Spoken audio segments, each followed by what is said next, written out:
Hey, guess what? What? I got a secret. Do I want to know what the secret is? No, it's a cool secret. You're actually part of this secret. Now I'm really intrigued. What the heck are you talking about? My secret is we're black people. I see black people. Shocker, right? Just in case you didn't see the picture that's on the front of our podcast. Yeah, we're black folks. This is Mikel-Claire. And this is Trey. And we are the couple of entrepreneurs. We're here to share with you our journey of successes and setbacks as we enter the world of entrepreneurship now that we no longer have 9-to-5s due to the new normal of the world and the pandemic. Join us as we race the clock to start earning money, gain consistency, and overcome self-doubts and uncertainty as we search for our voices and obtain personal and financial growth. All right, welcome to the show. Thank you for tuning into The Couple of Entrepreneurs. As you can tell from our little bit of an intro, we's Negroes. What? It's so inappropriate. Yes, it is. No, we are African Americans. We are black folks, black people in entrepreneurship. The Couple of Entrepreneurs, black folks. That's right. Dun, dun, dun. All right, so let's get right to the nitty gritty, if you will. Oh, yeah. Because right now, I'm sure there's probably at least one or two viewers that's probably like shifting their weight in their seat because they're like, really? Oh, my gosh. Well, they're so well spoken. Oh, my goodness. There's always somebody that's going to say that. He takes command of the king's English so well. No? No. We do, though. We do. So, being a beautiful black man. Thank you. In business. Appreciate that.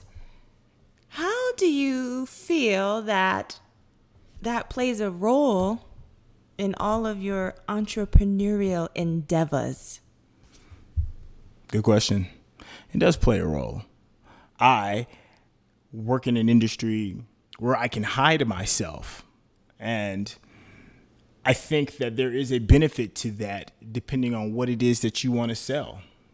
Take, for instance, I used to work at a CompUSA.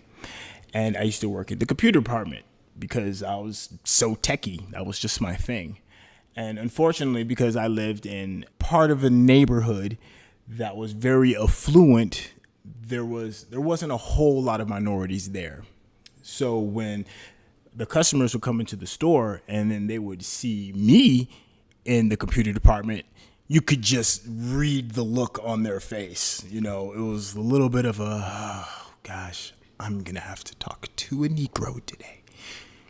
You know, it's just one of those things that you see all of the time. And the good thing about me is I was such a good salesman that I could beat back all of those predetermined ideas of who I am based off of what I look like, and then give those customers value. Let them know that their purchasing choice and their options are in good hands because I know what in the world I'm talking about. Now, to come back to digital marketing again, sometimes I don't feel like having to deal with all that. Sometimes I can choose to hide behind the curtain of the internet and just sell my product. I don't have to be the face of it. I can sell to people things without how I look determining if I'm going to get the sale or not. And I find a little bit of peace in that I'm not obligated to have to be like, hey, you're buying from a black person.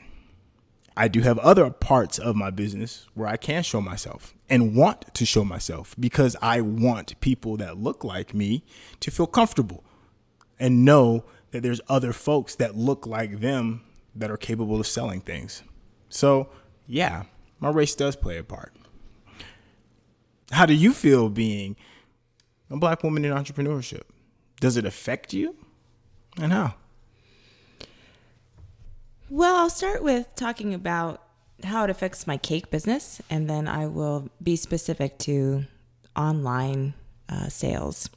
So in my cake business, when I first started out, I think I was a little naive in how putting myself out there as a Black woman would affect the customers that I did or did not receive in that case. Because like you mentioned, we live in somewhat of an affluent area. I wasn't sure how that was going to affect the customers that I have, but it definitely does. I actually have a video of myself talking about my business on my business page and talking about my cakes and, how my business started.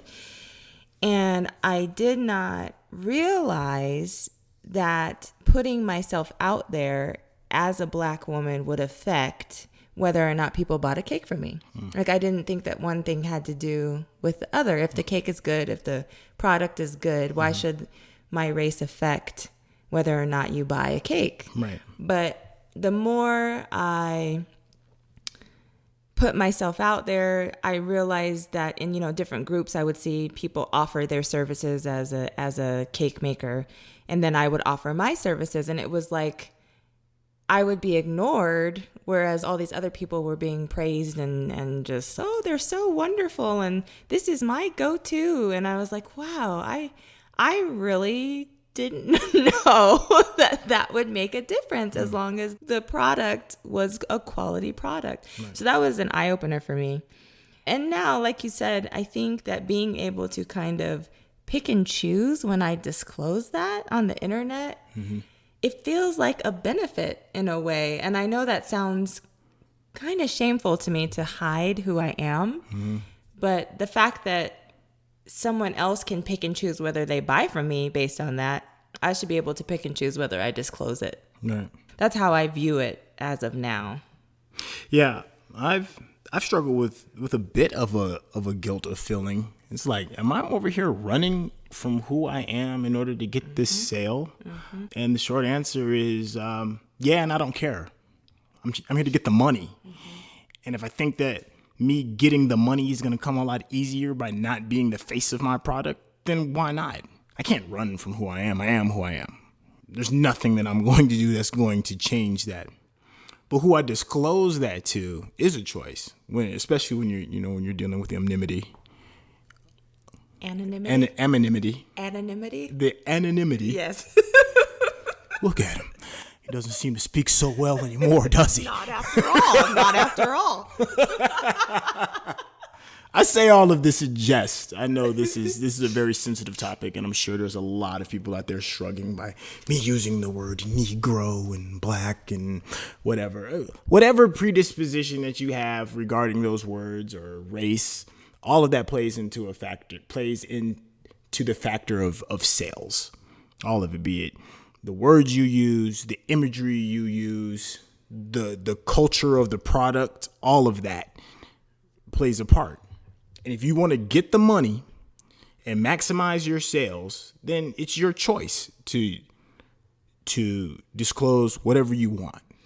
Well, and like you mentioned, and I thought about this as you were talking, people disclose certain parts of themselves in business as it relates to people buying from them, and making a profit. Like if someone is, let's say, a single mom and they're selling something that relates to that market, then they may say, hey, I'm a single mom and I this and that, so that someone can relate to them. Right.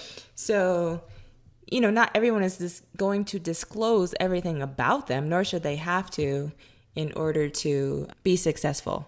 I agree. Yeah.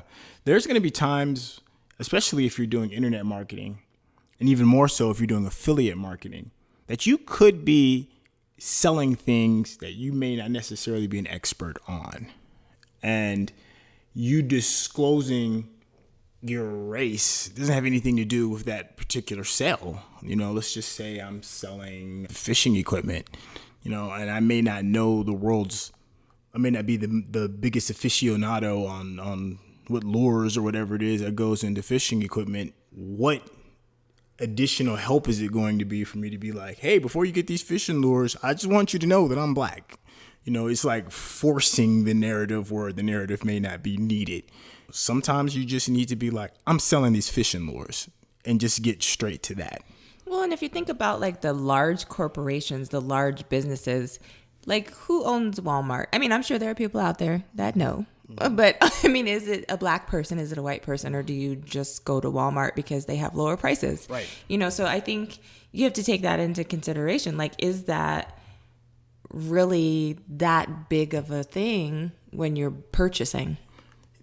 You probably don't want to know all the details of whoever it is that owns those companies, because I promise you somewhere in their life is going to be something you disagree with. So let's just get down to the nitty gritty of what is it that you want to purchase, and can you service that audience? Now, with that being said, can you tell me any kind of instance or circumstance where being black can help the sell? Well, like we said, I think it depends on the product. And I'm not trying to be stereotypical in some of the things that I'm about to say. And I don't know, we may have to cut this later. But say, for instance, someone is selling, oh my gosh, and I hate this is even coming out of my mouth, but maybe like a hair product. And that could be anything from shampoos, conditioners, shea butter, oils, or, even down to extensions. I'm not going to sit here and say that I would feel as comfortable purchasing from someone who was not a person of color in that regard, because I just don't know if I would feel that they could relate, right, and that they would know specifically my needs. Right. So that I think that can play a large part in who I would gravitate towards for the purchase. Right. So I think it does. I think it depends on the product. I don't think there's anything wrong with saying that. I'm black, and I'm sure my opinion on how to deal with your hair care products isn't going to be as sufficient as it coming from a black woman. It's not just a race thing. It's just, what is it about that person that facilitates the truth of what it is that I want to buy? As a black man, I don't have full natural hair like yours that's on full display. So you asking me about it is just going to be like a waste of time. It doesn't have anything to do with necessarily even just being black. It just doesn't resonate. As part of my business, I give advice on how to build sales funnels, marketing tips. And I struggle sometimes with putting myself out there and being the face of my own product, because I do know that there is a very strong possibility that people that do not look like me are going to assume that I may not know what I'm talking about, not trust it, or just dismiss it just in general. But then there's also the realization of, if I am going to help these people directly, and that is sometimes an option that I give for me to help you one-on-one, that help is going to come a lot easier if I have something that I can connect to. And a lot of times, somebody that looks like me could possibly be easier to talk to because it's already knocked down a couple of barriers before we even get started. It's like we've got this one common thing. And even if you don't look like me, it already knocks down a barrier, because we can already get over the fact that I don't look like you, but I can help you, and you still want my help. It's going to make my job easier, because those people that don't want anything to do with me because of the way I look, I don't have to deal with them anymore. Now it's not an uncomfortable conversation. So in a sense, it's saving me time. So I do think that there is an importance, depending on what it is that you're selling, of disclosing who you are, especially if you're dealing with people one-on-one. Another question I have, though, is one of the important things in sales is building a relationship. Do you think, without disclosing who you are, be it via a video or in some way or other, do you think that you're still able to build the type of relationship and trust that is needed if you don't share who you are? Absolutely. I do. If you're a good copywriter, if you don't know what copy is, it's pretty much the words that you see on an advertisement. If you're good at making those words sell whatever product or service that you have, it doesn't matter if you're green, it doesn't matter where you come from, doesn't matter your race, your religion, your sexual orientation, none of that plays into that. That's one of the beautiful things about internet marketing. So yeah, your race doesn't have to be your crutch at all. It can be a benefit. And when I say race, let's even get it in bigger terms. Your religion doesn't have to hold you down. Your sexual orientation, your race, your age, that's another big one.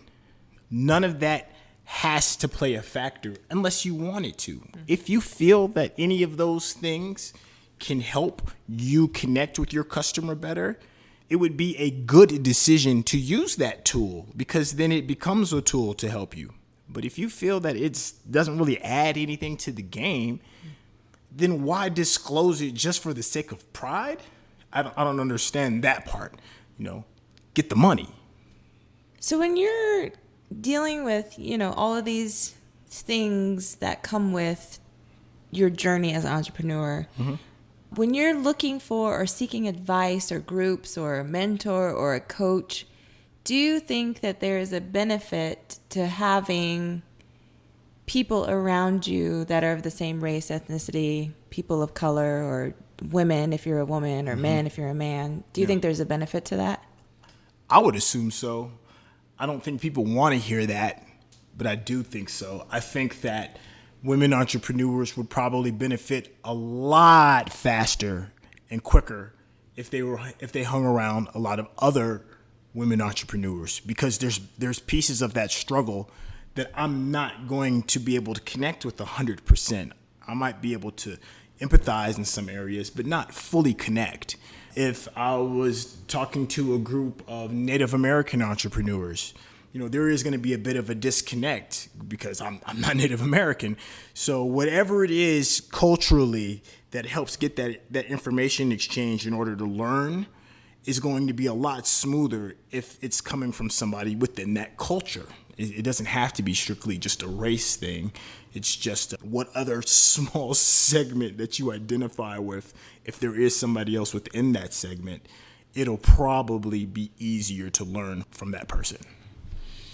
No, I definitely agree. I belong to, several Facebook groups that have to deal with either being a Black woman entrepreneur, or I have groups that I'm associated with that are like based on geographical location. So, and that group has all ethnicities involved in it. And there's definitely different conversation. There's different tools. There's different ways to go about things based on how your race affects you, how it affects your business, how it affects how other people respond to you. So I think that there's definitely a benefit in being involved in both groups. It's just different information being shared, but you definitely want all the information, and then you can weed out like what relates to you and what obviously has nothing to do with you. Right. So, but I do think that having that available is extremely important. Yeah.